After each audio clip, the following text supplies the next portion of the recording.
Pra abrir, ó. Qual é esse aí? Qual é esse aí? O que? O meu fez?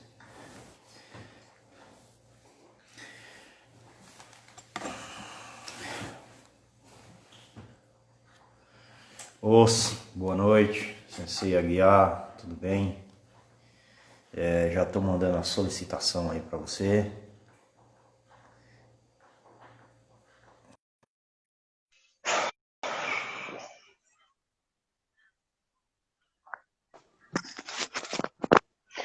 Ô, Sensei. Tudo bem? Tudo bem, Silas? Como Boa é que tá? noite. Boa noite, cara. Tá, graças a Deus, em paz, né? E com o senhor, Tudo bem, graças a Deus, cara. tá tudo tranquilo? Tudo tranquilo, né? Infelizmente recebi uma notícia triste, como eu falei pro senhor agorinha, né? Você falou. Eu tinha feito uma live com ele recentemente, rapaz. Reginaldo, boa noite, tudo bem? Reginaldo Soares. Prazer, meu irmão. E era um grande amigo meu, um lutador de MMA, o cara que seria o grande herói do mundo no MMA, mas uma fatalidade levou ele, né? Meus pêsames aí pro seu amigo aí, cara. Triste, né? Muito obrigado, Sensei. Olá, Wilson, boa noite, Wilson Linhares. Então, mas vamos que vamos, a gente vai gravar nossa live, bater o nosso papo. E a vida é isso, né? É isso aí. A gente Vamos, não. Reginaldo. Boa noite, Reginaldo. Ó, Alisson, boa noite. O pessoal entrando aí, esperar um minutinho aí para nós mandar ver nas perguntas aí, tá? Tranquilo, tô tranquilo O aqui. pessoal tá. Como é que tá as coisas aí? Tá tudo em paz? Tá tudo em paz assim, né? Tudo parado ainda, né? E às vezes as pessoas extrapolam com esse negócio de não usar máscara e tal, os bares abrindo. É Aí, mesmo? aí acaba que tem alguns lugares aí que tá voltando a fechar tudo de novo. Nossa. Aquelas coisas, né? Aqui na Califórnia tá mais tranquilo que outros estados, como Flórida e tal. Na Flórida tá meio problemático porque todo mundo desesperado para voltar para as praias acabaram que Aham. tendo voltar com mais problema, né? Não, legal. Desculpa, legal não. Infelizmente isso é muito ruim, as pessoas não querem se conscientizar, não querem aceitar e atrapalha bastante coisa, né? Tá Pessoal, boa noite, tenso, tá né? chegando. Márcio, tudo Márcio do bem, Sul, Márcio? esse é o Márcio, é o Márcio do Rio Grande do Sul. Rapaz, eu conheço ele. Eu É, conheço o Márcio. Olá, Márcio é Douglas lutador. Brito, meu irmão. O, Prazer, Má- boa noite para você. o Márcio vem todo ano aqui para Califórnia para competir. Aliás, para Las Vegas para competir. Olha só que legal. Então é o mesmo, é o Márcio que eu competi, a gente competiu um evento junto, lutamos um evento junto, no Guarujá. Eu acredito que. É você mesmo, né, Márcio?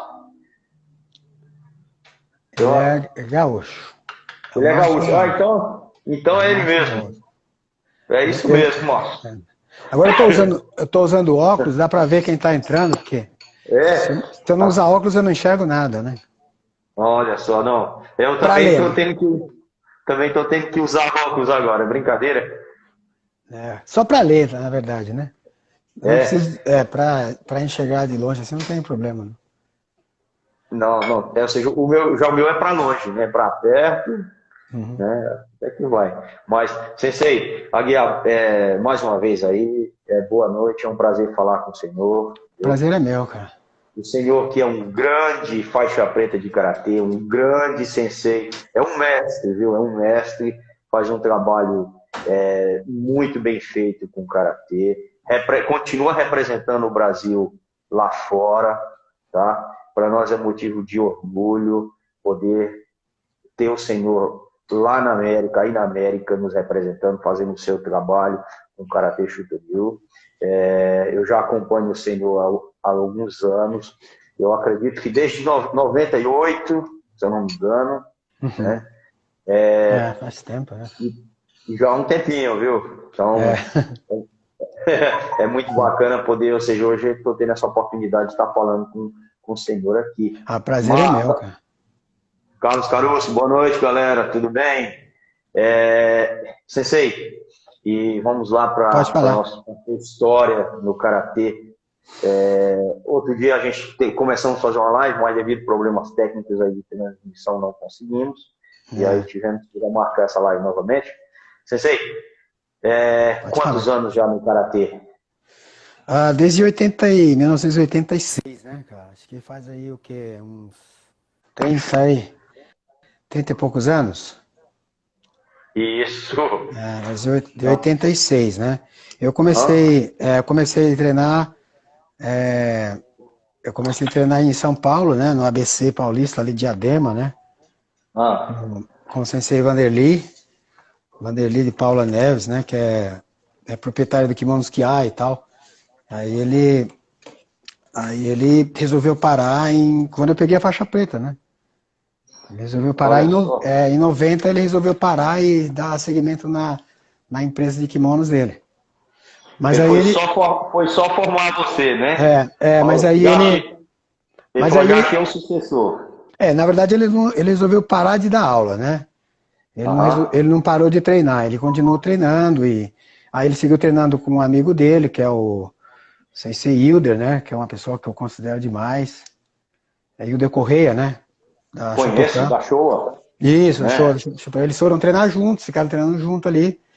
E ele falou, você não para, você vai continuar. Eu falei, mas eu não queria continuar no Shotokan, né? Porque eu estava iniciando a competição e eu estava competindo, eu queria competir com o kata e tal. Eu comecei a competir com o comitê, né? Mas aí eu gostava de kata, eu queria fazer kata também e tal. Aí eu pensava assim, puxa, começar no Shotokan do zero para competir com aquelas feras, não tinha como, né, cara? Aquelas feras que eu falo Edson Nakama, né? Era Jurandir Andrade, o Jaime Onamine, aquelas feras ali que não tinha como eu competir com eles e, né? Eu fazendo kata Shotokan, né? Começando ali. E aí ele falou, não, você não precisa treinar Shotokan, continua no Estoril e trabalha para você conseguir a sua graduação de terceiro dan para você poder ser seu próprio, né, diretor técnico da sua escola e tal, né? E aí eu segui os conselhos dele, né, cara? E aí em 91 eu abri a primeira academia. Eu abri a primeira academia com o grande apoio dele mesmo, né? Porque eu não tinha dinheiro para abrir e ele que me conseguiu o dinheiro. Eu falei, mas Sensei, eu não sei quando é que eu vou te pagar, eu não tenho ideia. Ele falou, não estou te perguntando quando você vai pagar, nem se preocupa com isso. Abra a sua academia, se isso é importante para você, pode fazer. E aí, eu abri essa academia, depois de 1 ano e meio, quase 2 anos, ele pegou as chaves da academia dele e me deu, da outra academia. Ele me deu, ele falou, a sua academia. Eu falei, como assim, Sensei? Não, eu não quero mais dar aula e você toca aí. E aí eu fiquei com a responsabilidade da minha escola e com a academia dele, né? Foi uma honra muito grande para mim e tal, né? Aí eu segurei até quando eu pude, ele viu, acompanhou tudo, todas as dificuldades e tal. E aí, para mim foi muito difícil aquela época, manter 2 academias, mas ele falou, olha, vai tocando até quando você puder, não tem problema nenhum. Mas é um orgulho muito grande, sabe, assim, um sensei pai, né? Quando as pessoas perguntam quem é o seu sensei, me vem ele na cabeça, né? Eu parei de treinar com ele porque ele decidiu não dar mais aulas em 1990, mas eu não tirei aquilo do coração que é o meu sensei, né? Então depois disso aí, ele me mandou treinar com o Sensei Shioda, que era o sensei dele, né? Na verdade, ali na Vila Mariana, em São Paulo. Eu fui treinar com o Sensei Shioda, que foi a primeira pessoa a levar o nome Shitoryu pro Brasil, né? Foi o Shioda. Olha só, não sabia. Foi a primeira pessoa. O primeiro nome na Federação Paulista de Karatê, na SPK, que está lá, escrito, né, nos 5 estilos que estão lá, que está escrito, Shitoryu chama-se Kenichi Oda. Não tem outra pessoa lá. Kenichi Oda. Poderia ter sido... Informação bacana. Poderia ter sido Sensei Paulo Nakayama, que você conhece. Conheço demais. O Sensei, ele é vivo ainda, né? Não, ele faleceu, infelizmente. Faleceu? Faleceu esse ano, inclusive.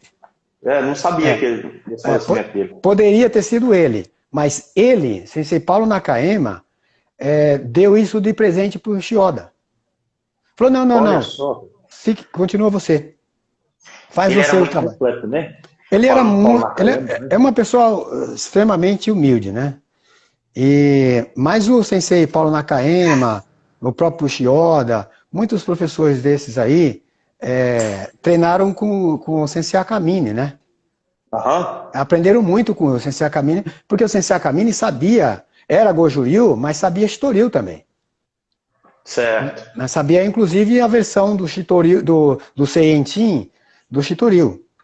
Então, muita gente aprendeu, mas coisas que muita gente não sabe, entendeu? Tem um monte de gente que fala assim, porque eu sou o chefe do Shitoryu no Brasil. Não, o chefe do Shitoryu no Brasil foi o Sensei, primeiramente foi o Sensei Akamine, que sabia Goju-ryu e Shitoryu, Paulo Nakayama, que faleceu com 90 anos, e o Sensei Shioda. Depois vieram os outros que traíram o Shioda, entendeu? Que traíram ele, passaram a perna nele e tal, fizeram aquela coisa politicagem lá, juntamente com o Edgar Ferraz, e roubaram tudo dele. Nossa. Eu vou só dar uma boa noite aqui pro pessoal aqui que entrou, mas é interessante esse seu comentário aí. Não, por favor, dá um. O Sensei Alex de Castro, boa noite. Sensei Francisco Brito, Chicão, boa noite. O Sensei Alex fez uma pergunta aqui, depois eu vou ler a sua pergunta, Alex, para o Sensei aguiar, porque eu não quero perder agora, nesse momento, essa linha de raciocínio. Sensei, é interessante porque o Paulo Nakayama ficou, ou seja, talvez não seja a palavra correta que eu vou usar, esquecido, né?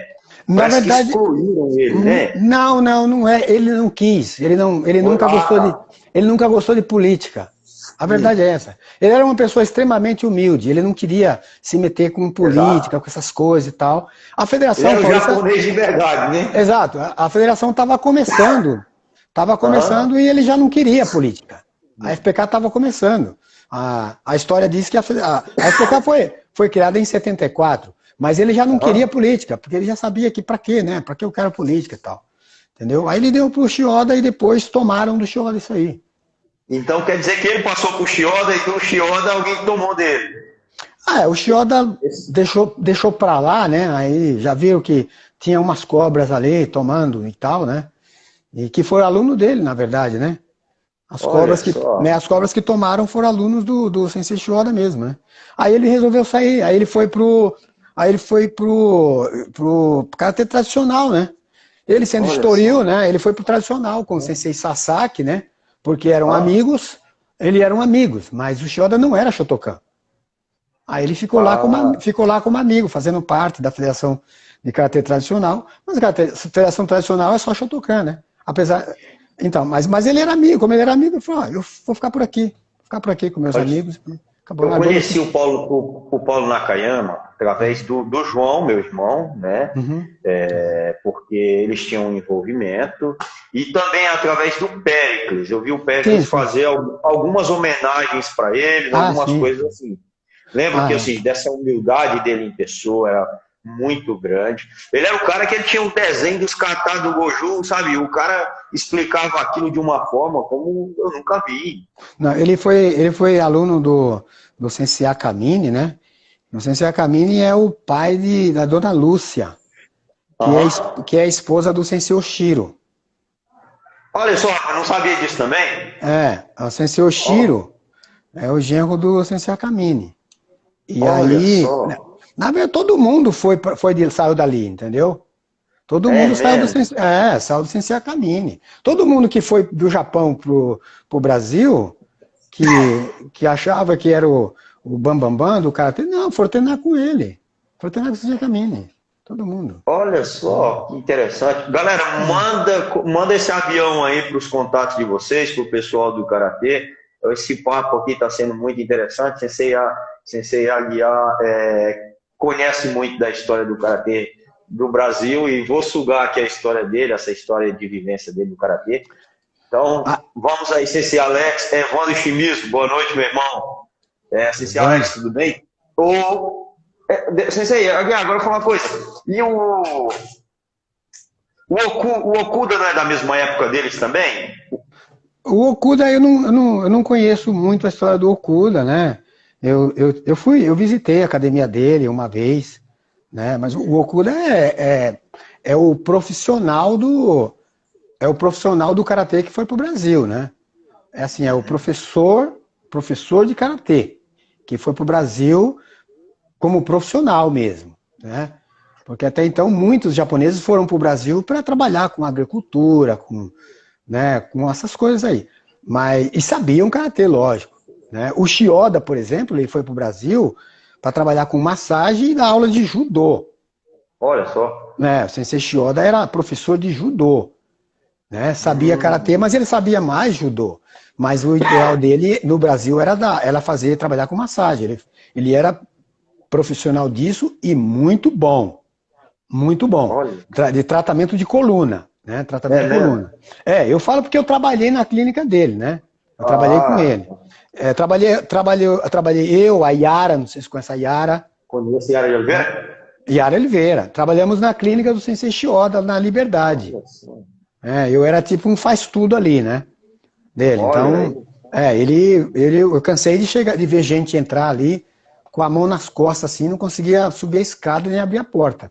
Depois de 45 minutos, 1 hora, o cara saía dando risada. Olha só. Então ele era bom mesmo em massagem e tratamento de coluna. Então ele foi para o Brasil para isso. Mas aí ele era 4º dan de judô. Só que naquela época os professores viram que o karatê estava ficando mais popular, né? Entendi. Né? Muito mais popular do que o judô e tal. Principalmente, segundo eles falam que depois de 1984, 5, 6 e tal, negócio do Karate Kid, aquela coisa toda, né? Então o karatê ficou mais popular. Aí o que aconteceu? Eles pularam pro karatê, começaram a dar aula de karatê. Entendi. Devido aos filmes, né? Bruce Lee, Chuck Norris naquela época, né? Exatamente. Então o meu sensei foi o Sensei Vanderly, é o primeiro que eu nunca vou esquecer. É um pai meu pai, né? É um pai para mim. É o Sensei Vanderly. Aí eu passei depois a treinar com o sensei dele, que era o Sensei Shoda. E depois eu passei a treinar com o Paulo Mota, que na verdade nunca foi meu sensei, né? Porque ele nunca me respeitou como aluno. O professor tem que respeitar o aluno da mesma forma que o aluno respeita o professor, entendeu? Então, quando o Shioda parou, né, ficou aquela coisa, saiu da federação, todo mundo queria ficar na federação, aquela questão de competição e tal, eu acabei ficando com ele. Eu fui um dos primeiros a ficar com o Paulo Mota, mas ele não me respeitou como aluno. Ele não me respeitou, na verdade, essa é a palavra certa, né? Então eu acabei eu falei para ele, olha, você me dá licença, eu tô saindo, não é para mim isso aí, não dá para mim. E aí eu fui treinar com o sensei Akio Yokoyama, lá em Belo Horizonte. Então era duro para ir, porque eu ia de ônibus, né, para lá, e 9 horas de ônibus, dormia a noite inteira no ônibus, no cometão lá, né? E chegava lá em Belo Horizonte, treinava o fim de semana inteiro e voltava para São Paulo. Então eu procurava fazer isso o máximo de vezes possível, por mês e tal. Era longe, duro, mas eu fiz isso, né? Porque o Sensei Akio o Sensei Akio também faleceu, né? Tem uns 7, 8 anos que ele faleceu.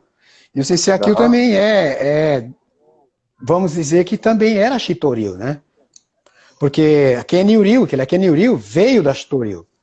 Então eu resolvi ficar com ele um pouco, e aí...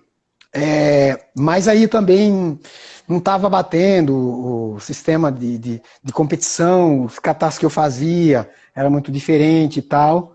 E aí eu acabei ficando só participando dos seminários, né? Eu não segui a linha, né, dele. Mas eu fiz exame, eu fiz questão de fazer exame para faixa preta com ele. Na época, isso foi em 95, eu era 2º dan, em 95, e eu fiz para 1º dan com ele, na Kenryu. Lá em Belo Horizonte.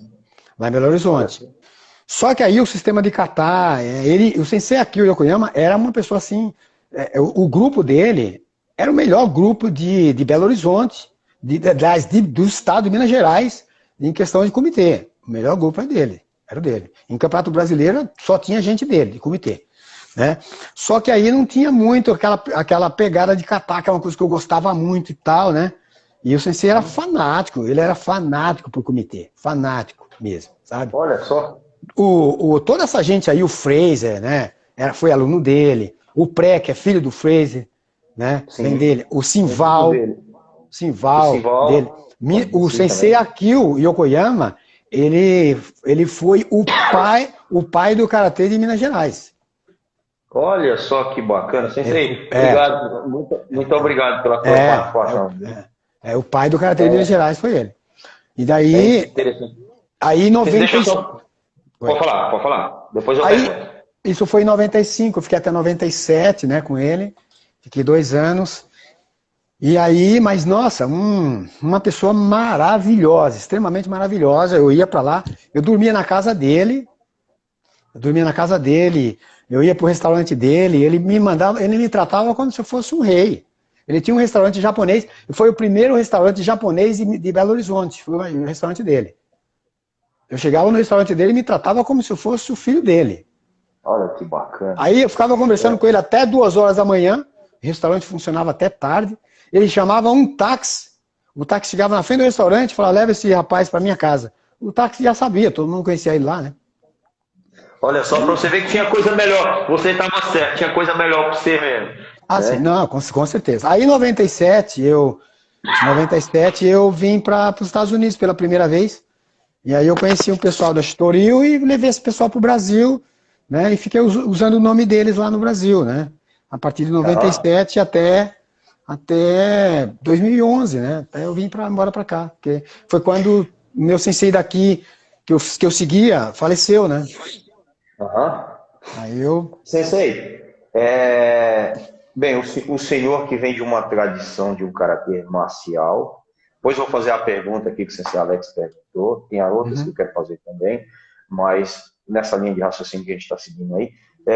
Sensei, mudou muito.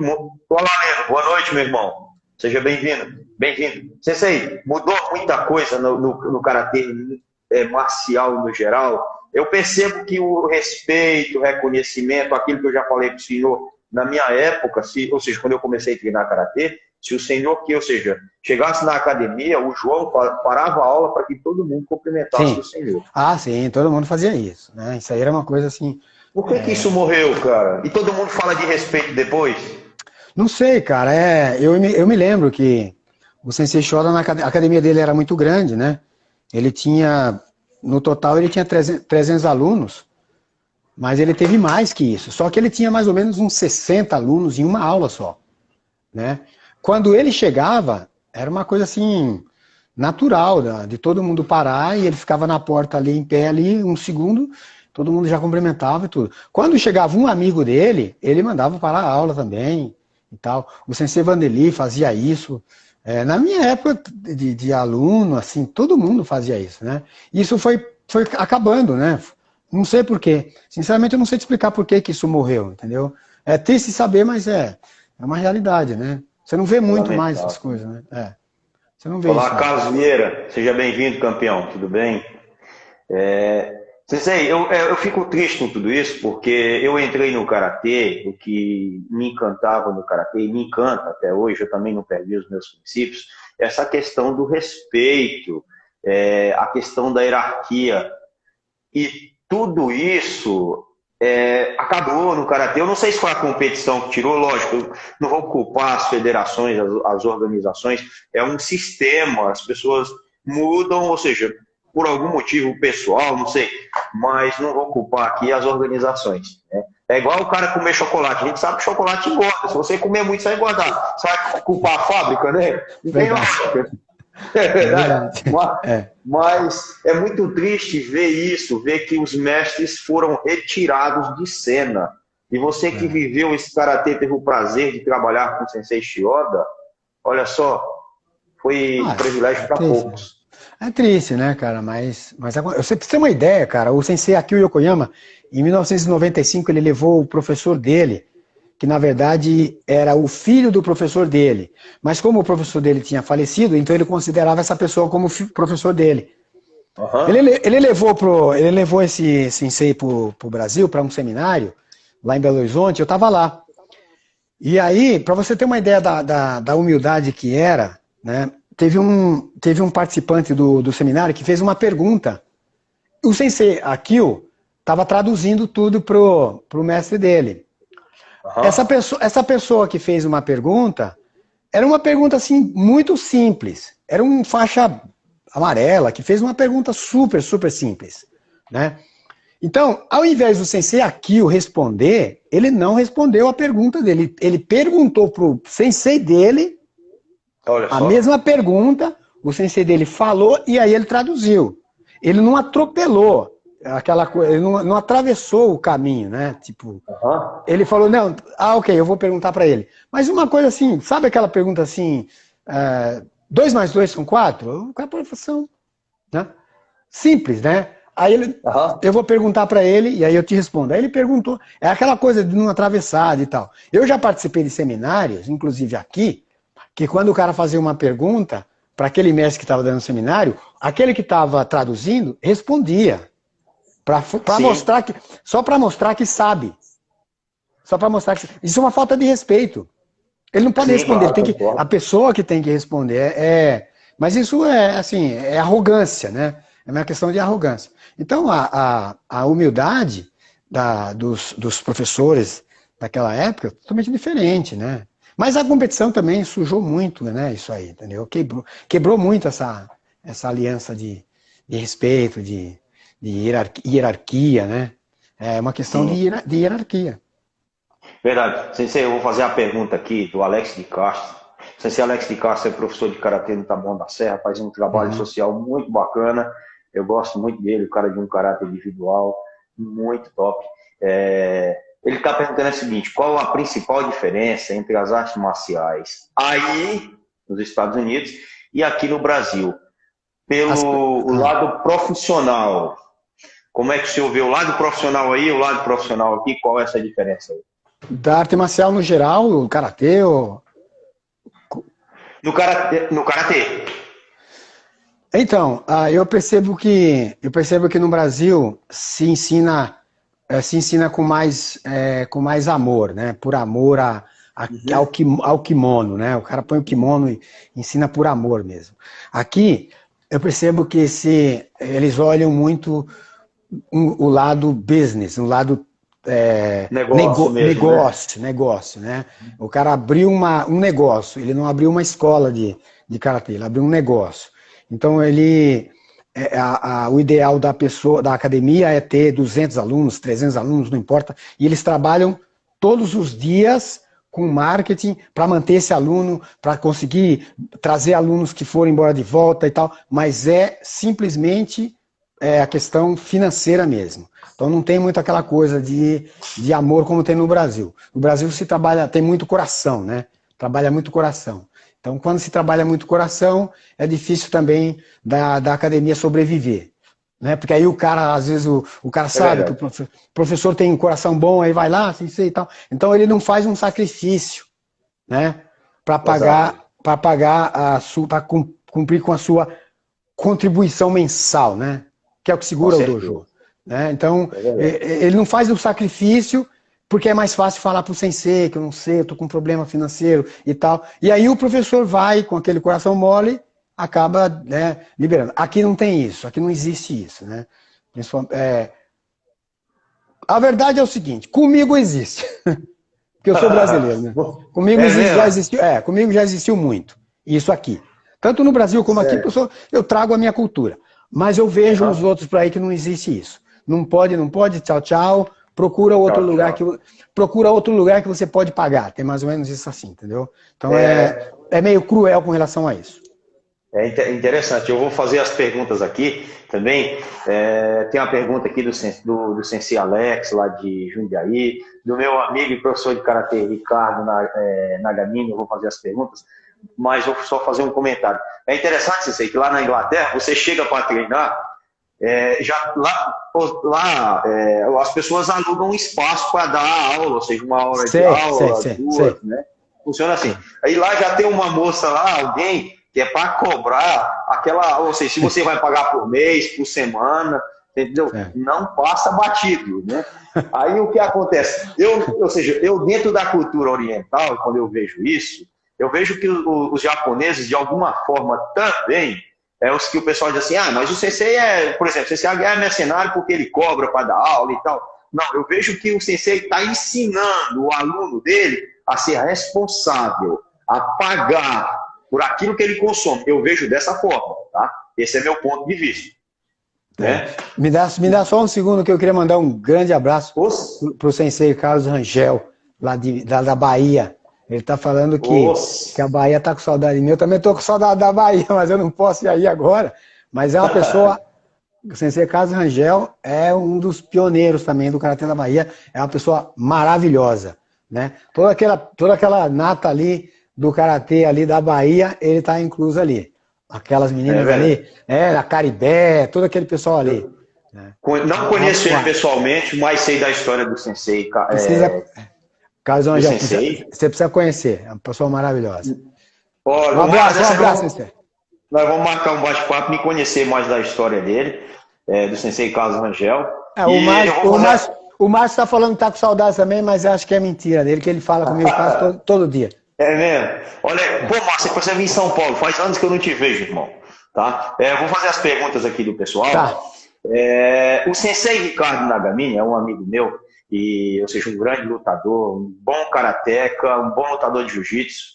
Ele pergunta o seguinte aqui, que ele queria saber se você tem contato com o Fumio Demura aí nos Estados Unidos. Demais, tenho. A academia dele fica a 15 minutos daqui. Eu fiz um livro, eu traduzi o meu livro do Brasil, inclusive, aqui nos Estados Unidos, e ele saiu na capa comigo. Então eu sei quem é. Eu sei quem é agora. Eu vi seu livro. O Sensei Demura é um avôzão, né, de todo mundo. Uma pessoa maravilhosa. É mesmo? Poxa, que bacana. Uma pessoa maravilhosa. Eu fiz esse livro com ele, tem uma entrevista muito boa com ele, um pouco da história dele e tal. É uma pessoa maravilhosa. Eu costumo falar que eu queria que todo mundo me tratasse como tratam ele, assim, né? Nunca falasse mal dele. Ninguém fala mal dele, né? Eu queria que eu queria que todo mundo fosse assim comigo. Olha só. É uma pessoa maravilhosa, é o verdadeiro mestre Miyagi, como falam, né? Olha, ele escreveu. Eu não sabia, o Ricardo escreveu aqui que ele foi dublê do senhor Miyagi, olha só. Sim, não só do Miyagi, mas de vários outros filmes aqui. Olha que bacana. Karatê Santos, boa noite, tudo bem? Tá tudo em paz, graças a Deus. Então, o sensei, inclusive o sensei Alex aqui, do lado de Jundiaí, ele fez um comentário aqui, né? Como a gente estava falando de costumes, né? A questão de sentar, vou até pegar aqui o comentário dele direitinho, que é para mim. Ele escreveu, era igual sentar com a sola do pé apontada para o sensei, né? Ele está fazendo esse comentário, né? Isso. Porque a sola do pé é considerada uma parte suja e tal, né? Aquela coisa toda ali, né? Então, é exatamente isso mesmo. Olha que interessante. E aí, Evandro Chimizo, beleza? Tô aqui. O Evandro é seu fã, viu, sensei? Um abraço, Evandro. Eu gosto do Evandro demais. O Evandro foi um grande apoiador meu, né? O Evandro me apoiou muito aí. Evandro é um excelente cara. Um cara super gente boa. Devo muito a ele, com certeza. Sensei, tá perguntando pelo Leandro, seu irmão. O Leandro está em Virgínia, outro estado. Ele tá... Leandro ele agora parou no karatê, sensei? Não, bom, ele treina em casa, né? Ele é policial, ele é policial, né, agora, né? Olha então, só. Ele é policial e... É que o meu irmão, ele competiu muito nos jogos regionais, com essa galera toda aí, né? Com toda essa galera aí, ele, né? Toda essa galera aí, com o Evandro, com o pessoal, ele tava junto aí, competiu por muitos anos, né? E aí ficaram amigos. Mas o meu irmão agora é policial, né? Agora aqui em Virgínia, né? Olha. Pô, que legal, que bacana. Sensei, e o trabalho com dojo aí nos Estados Unidos? Você acha mais fácil, tem sido mais fácil trabalhar, administrar isso aí? Ou seja, levar arte marcial para o pessoal aí do que aqui no Brasil? Então, eu nunca fui um bom administrador, né? Nunca fui um bom administrador. Então, eu procurei sair dessa parte de administrar a academia e deixar uma pessoa administrando e eu ficar só dando aula. Porque se eu fico como administrador, ninguém paga pelo coração, né? Aí a academia fecha, não tem jeito, né? Então, você tem que ter alguém para fazer isso, né? Mas, que nem eu te falei outro dia, eu fiz muitos anos atrás, eu fiz um pouco de Aikido lá no Instituto Takemuso, e aí eles não cobravam a mensalidade de ninguém, eles tinham uma caixa de metal assim na parede, você colocava um envelope com o dinheiro ali, mas eles não chamavam de mensalidade, eles chamavam de contribuição mensal, porque a contribuição mensal, Sensei, o próximo livro acho que vai demorar, viu? Tá perguntando aqui. Porque a contribuição mensal é o que faz você manter o dojo aberto, vivo, né? Sim, claro. Então, assim, não existe dojo sem aluno, né? Claro. Não existe. Pode existir aluno sem dojo, mas dojo sem aluno não existe. E tem muita gente que não entende isso. Sim. Por que pode existir alunos sem dojo? Porque você pode dar aula no parque para ele, você pode dar aula na casa dele para particular, mas o dojo não sobrevive sem alunos. Só que tem muita gente que não entende isso, que eles têm que contribuir mensalmente para pagar as contas do dojo, senão o dojo fecha. Porque o dojo não é mantido, apesar de que o dojo é conhecido como a casa do sensei, né? Mas ele não é mantido pelo sensei, né? Ele é mantido pelos alunos que contribuem. A história do Aikido diz que Morihei Ueshiba, uma moça veio, a primeira aluna que veio pedir para aprender Aikido com ele falou para ela assim, você vem varrer a casa, ajudar a minha esposa e você treina. Pronto, esse é o seu pagamento, mas você tem que contribuir. Então ela varria a casa, varria o dojo e tal, né? E aí foi quando começou o Aikido mulheres praticarem Aikido. Mas tem que ter contribuição, né? Porque senão não tem condições.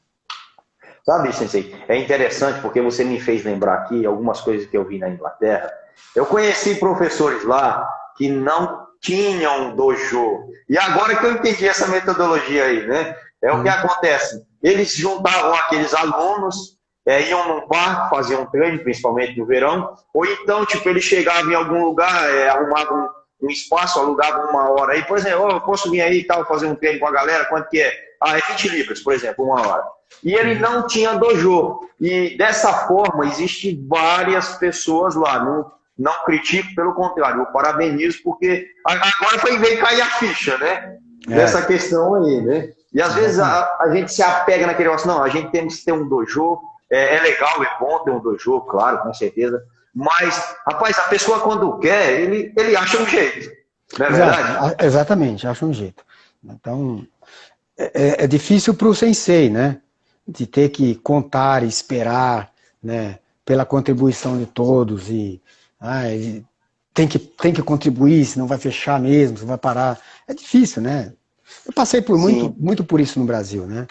Então, de tanto passar por isso, de agir com o coração, né? De tanto agir com o coração, eu fui obrigado a vir embora para cá. Porque eu não conseguia mais manter o dojo aberto, não tinha mais condição. Eu não tinha mais ninguém pagava e ficava aquela coisa que... E não dá para você manter um dojo aberto só com o coração, né? E se você não tem uma administração, acabou, né? Não tem jeito. Vou só ler um comentário aqui que a Andretta escreveu. Deixa eu ver aqui. O negócio passa rápido aqui. Sensei Aguiar, pessoa ímpar, devo muito a ele, desejo tudo de bom para ele, em nível pessoal e profissional. André, certeza que o Sensei já vai... Ou seja, eu concordo com você, ele é um cara top, é um cara ímpar mesmo, viu? E o Sensei Carlos Rangel fez uma pergunta para o senhor. Nesse momento aí de pandemia, como estão os treinos? Os treinos todos parados, né? Todos parados. A minha academia, pelo menos eu tive que parar, né? Eu tive que fechar a academia porque não tem noção de quando volta isso aí, né? Então eu fechei a academia e agora é só esperar, não tem condição. Eu tenho muitos amigos que dão aula aqui em centros comunitários, é pior ainda, porque é do governo, eles não podem entrar para dar aula, os caras desesperados para dar aula em parque, que dá para manter uma distância e tal, mas aí é proibido também. Então, tá tudo complicado. As pessoas que sobrevivem disso aqui, tá bem complicado mesmo, né? Eu tenho que fazer outras coisas, eu sempre fiz outras coisas aqui, outro tipo de trabalho, e não dá para sobreviver disso, né? A gente tem isso como por amor mesmo, né? Mas eu tenho vários amigos aqui que estão desesperados fazendo aquelas aulas de vídeo, né? De, como chama? Zoom. E eu não me adaptei, eu não me adaptei a isso, né? Não tive como me adaptar. Então, acabei largando, eu fiz alguns vídeos, mandei para eles e tal, mas não é a mesma coisa. Então, o contato eu fechei a academia, infelizmente, fechei e vou esperar até ver o que acontece aí. Não, com certeza tudo isso vai passar ou seja, tudo vai ficar resolvido, sem nenhum guerreiro. Deixa eu mandar um abraço pro Natal. O Natal é uma pessoa maravilhosa também, dedicadíssimo nas artes marciais. Né? Ô, Natal. Natal Seja bem-vindo. Você conhece o Natal, né? Lá de Parelheiro? Não conheço. Não conheço. Natal é maravilhoso. Mas agora eu vou passar a conhecer. Natal é maravilhoso. Natal é uma pessoa dedicadíssima. Professor de educação física e tal. É famoso na Zona Sul. Olha só. Sensei, e eu sei que o senhor é um apaixonado pela arte marcial, um grande praticante de cultura japonesa. Sensei, e as suas viagens ao Japão? Conta aí as suas experiências pra gente. Eu tenho um grande amigo lá no Japão, né? A gente se conheceu aqui. Eu conheci um rapaz aqui, eu competi com ele, eu voltei a competir eu voltei a competir em 2014, participei de uma competição, por uma brincadeira, né? Eu tenho um grande amigo aí no Sul, que é o Dematei, e o Dematei vem pra cá, o Dematei vem todo ano pra cá, e o Dematei falou assim, esse ano eu só vou se você competir, foi em 2014, eu falei, puxa, e agora? Aí eu falei, agora eu vou competir. Aí eu fui lá competir e tal, e acabei que perdi para esse japonês na semifinal, né? E eu fiquei em terceiro e ele ficou campeão, esse cara. Aí eu falei para ele assim, eu gostei da sua desenvoltura, né? Você vai dar um seminário na minha academia. Aí ele olhou para mim espantado, como assim, né? Eu ganhei do cara, o cara tá me chamando para dar aula na academia dele. Eu falei, você vai dar uma aula lá. E aí eu falei, olha, eu vou cobrar um valor X, e aí esse valor X é para te pagar. Ele, não, o que é isso, não sei o quê. Aí ele veio dar um seminário na minha academia, e aí eu arrecadei uma grana lá e dei para ele. Ele, não, pelo amor de Deus, esse dinheiro é do dojo. Eu falei, não, esse dinheiro é seu. Aí eu paguei para ele, ficou feliz, super feliz, viramos amigos. E aí quando eu vou pro Japão, eu me encontro com ele, me ajuda muito, né? Em muitas coisas, me leva em tudo que é lugar e tal. Quando eu fui para lá, que eu queria ir para participar de uns seminários legais que tinha em Okinawa, eu convidei ele para ir para Okinawa, aí ele falou, não, mas eu tô meio ruim de grana aqui, eu tô desempregado. Eu falei, não, mas eu te pago e tal. E é engraçado porque Okinawa 2 horas de voo, e ele nunca tinha ido para Okinawa. Olha só. Mas é mais ou menos assim, você mora em São Paulo, mas você nunca foi no Rio. Entendeu? Super perto, né? E aí eu levei ele para Okinawa comigo, mas acho que eu abusei mais dele, né? Tipo, ele me ajudar no idioma e tal, do que o que eu gastei. Se eu fosse pagar para alguém, porque eu não falo japonês, né? Eu me viro, mas não é a mesma coisa que tá com um amigo, assim e tal, né? Claro. E aí foi muito legal, a gente ficou super amigo. E sempre que eu vou, a gente se encontra lá, eu vou treinar com o professor dele, né? Eu quero pagar, eles falam que não.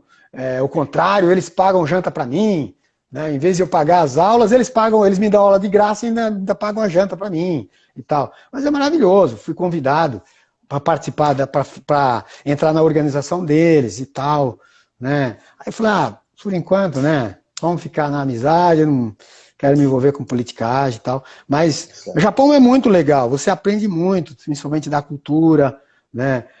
Tem diferentes formas de ensino, né? Não é aquela coisa exagerada, tradicional ali nas aulas, mas tem também esse lado tradicional, né? Não é todo mundo. Sim. Tem aqueles que tratam as crianças como acompanham a geração, né? Que a gente está em 2020, Mas tem aqueles que dá um tabefe na criança se a criança olhar para o lado e perguntar alguma coisa para o amiguinho. O Então negócio tem, é sério, né? tem aquilo ali. Então tem os dois lados, né? O karatê de Okinawa é um karatê extremamente tradicional, né? Eles estão começando com aquela coisa de competição e tal, para ver se chama mais. Olha só. Okinawa precisa muito de turista, e aí eles estão fazendo isso. Mas você vai para a academia, é aquela academia bem pequenininha, né? Onde só tem mais estrangeiro treinando do que gente da região ali, né? Os alunos que treinam dali são os velhos, as pessoas que estão ali há 40, 50 anos treinando. Mas assim, você olha para um cara daquele que tem, que você acha que ele tem 40, 50 anos, o cara tem 70. Entendeu? Sim, claro. Ele treinando. Desculpa, só um minutinho, tá? Eu vou ter uma pergunta, eu vou querer que o senhor fale a respeito dos seus livros que você escreveu, mas antes eu vou aqui dar uma boa noite para a galera. Sensei Gilson Gomes, um grande mestre de karatê. Os caras não aceitam que eu chamo. Ele mesmo. Esses caras não aceitam que eu chame ele de mestre de karatê, igual o senhor, né? Mas fazer o quê? Se é a verdade, né? Entendeu? Então. Boa noite, Sensei. Roberto Tavares, professor de Karatê. Olá, Roberto, tudo bem? Como é que você está? O Sensei Carlos, deixa eu ver aqui, acho que ele fez uma outra pergunta aqui. Olha, Fabrício, esse aí é um guerreirão, faixa preta de Gil, que a gente treina junto. Tá uma galera aí. Pessoal, fica à vontade de fazer pergunta para o Sensei Aguiar, viu? Eu vou ler aqui, ele pode ler também. Sensei, comenta aí, ou seja, como que foi escrever o seu primeiro livro? O meu primeiro livro eu comecei em 97, se eu não me engano, 97, 98, 98, mas eu levei 10 anos para fazer porque eu vim para cá para os Estados Unidos em 2003 e aí eu não tive tempo de me dedicar a isso, eu fiquei 4 anos parado sem mexer no livro. E aí eu voltei eu voltei no último ano que eu estava aqui, eu voltei a mexer no livro, e quando eu voltei para o Brasil, em 2007, eu terminei até 2008 e lancei em 2008. Né? É um livro básico, né, que fala um pouco do estilo Estoril, mas fala um pouco no geral, né, um pouquinho da história de cada estilo, como funciona, porque é um livro que eu fiz assim para pessoas que não sabem nada sobre karatê, para qualquer pessoa leiga possa ler e entender o que é o karatê. Não foi um livro feito para um karateca ler, foi um livro feito para uma pessoa que não sabe como funciona, e de repente pega aquilo ali e lê aquilo que ele gosta e tal, né? E aí, daí para frente, quem sabe aonde ele estiver, ele começa a praticar. Eu também fiz esse livro com uma intenção de ajudar alguns alunos de educação física, né? E aí eu fiz uma doação de muitos livros em várias faculdades, em várias universidades de educação física em São Paulo. Eu doei esses livros para bibliotecas e tal, para que os alunos pudessem dar uma olhada, eu dei grátis mesmo, para que eles pudessem olhar e ver e tal.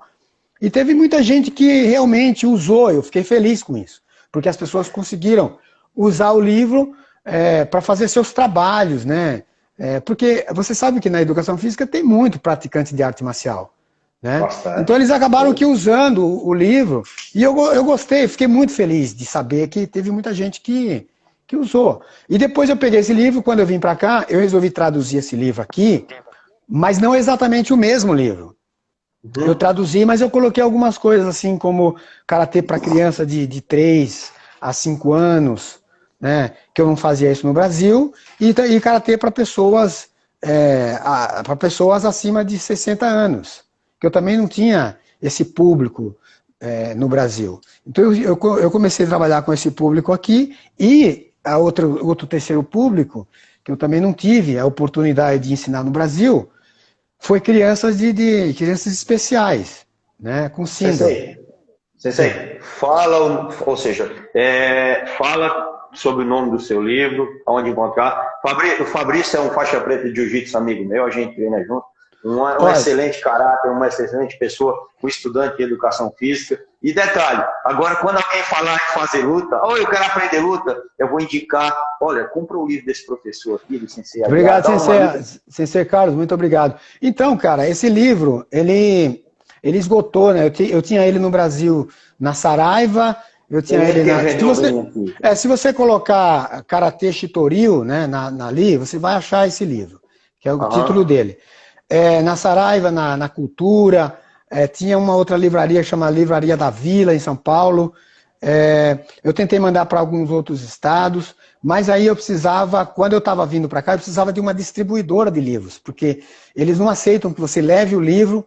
Cleiton, abraço para você, Cleiton. E aí, Cleiton? Cleiton de Castro, esse cara aí é meu big osso para você. Esse é fera. Viu? Então, cara, e aí eu não tinha uma distribuidora de livros, e eles não aceitam que você chegue lá e dá o livro na mão.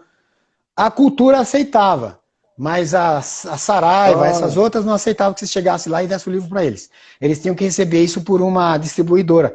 E aí eu não consegui mais ter uma distribuidora, aí eu vim para cá e acabou que tem um monte, tá esgotado em vários lugares e tal. Eu tenho um aluno que tem, né, que é o Aguinaldo, que é um grande filhão, né, meu, aí no Brasil, que resolve um monte de coisas para mim. E aí ele tem esse livro e de repente as pessoas podem fazer contato com ele. Mas achar em livrarias eu acho difícil. Tem muita gente que usou, né, o livro, depois vende no sebo, né, como chama? Né, aquelas livrarias assim, tal de usados, dá para achar, né?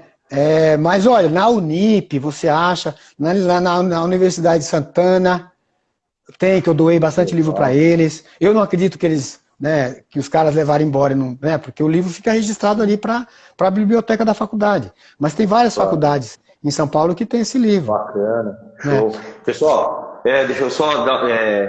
E quando a coisa é boa, a gente temos que indicar, né, Sensei? Por isso que eu estou indicando o seu livro. E, pessoal, aqui na live aqui, nós temos aqui uma galera que faz umas lives top. O Cleiton de Castro, mano, esse cara dá aula de marketing para quem trabalha com academia, com luta. O cara é muito bom. Esse dá aula até no mar, se você quer saber. Não, eu tô ligado. O cara é fenomenal. Ele dá aula no meio do mar. Se liga nesse cara aí, viu? E o cara faz isso gratuito, viu? Não cobra nada não, tá? Gente, ele é fera. Tem aqui na live o Douglas Brito também, que faz umas lives com atletas. Legal, bacana. Tá sempre levando uma galera atualizada. Então, pessoal... Tem uma menina que eu sou fã dela, que é a Ana Paula. Né, Ana Paula, eu podia assistir uma live com ela. Da Baixada, fera. Já tive o prazer de arbitrar a luta dela, tive o prazer de assistir lutas dela. Fantástico. Olha só. Sensei, e saudade do karatê brasileiro? Muita saudade dos amigos, né? Dos amigos. Muita saudade da arbitragem, né?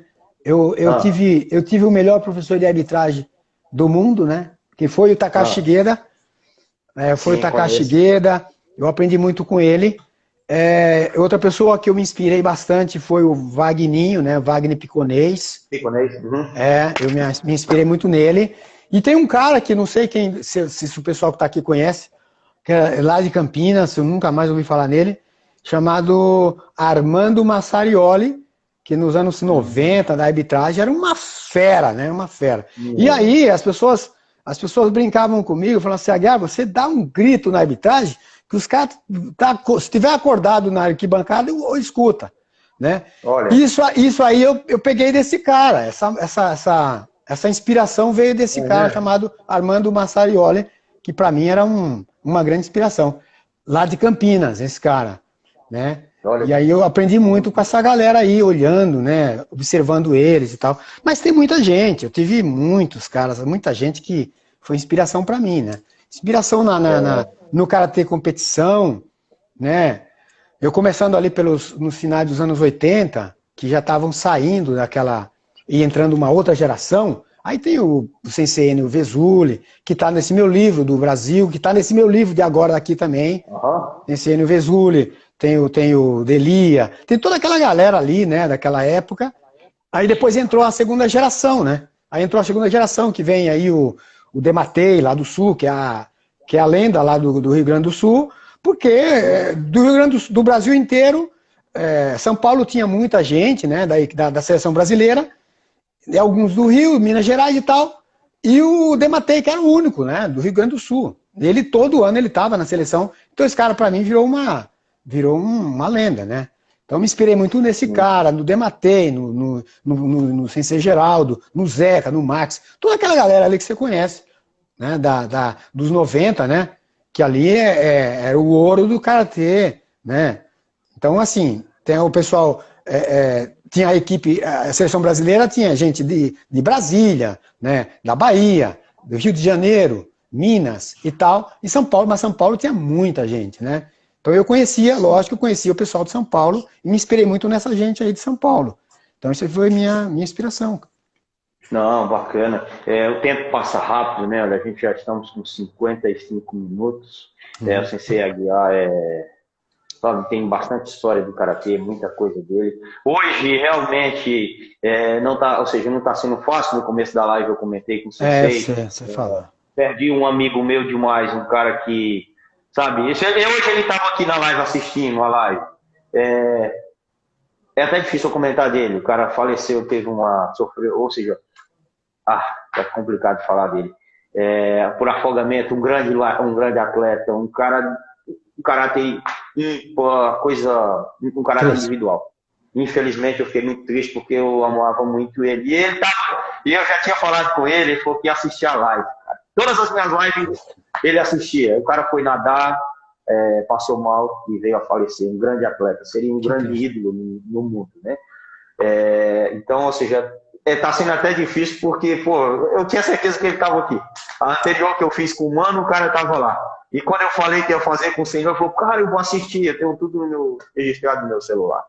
Que triste. E as pessoas boas estão indo embora. Para mim, falar com o Sensei Aguiar, ou seja, eu fiquei muito feliz porque ele tem uma história de karatê muito bacana. Agnes Calazão, um abraço, querida. Eu também estou com saudade. Tô com saudade. Uma pessoa que você tem uma amizade. Se o Sensei ainda tiver um tempinho que a gente possa estender a live um pouco, senão a gente tem. Eu tenho sim, pode ficar tranquilo.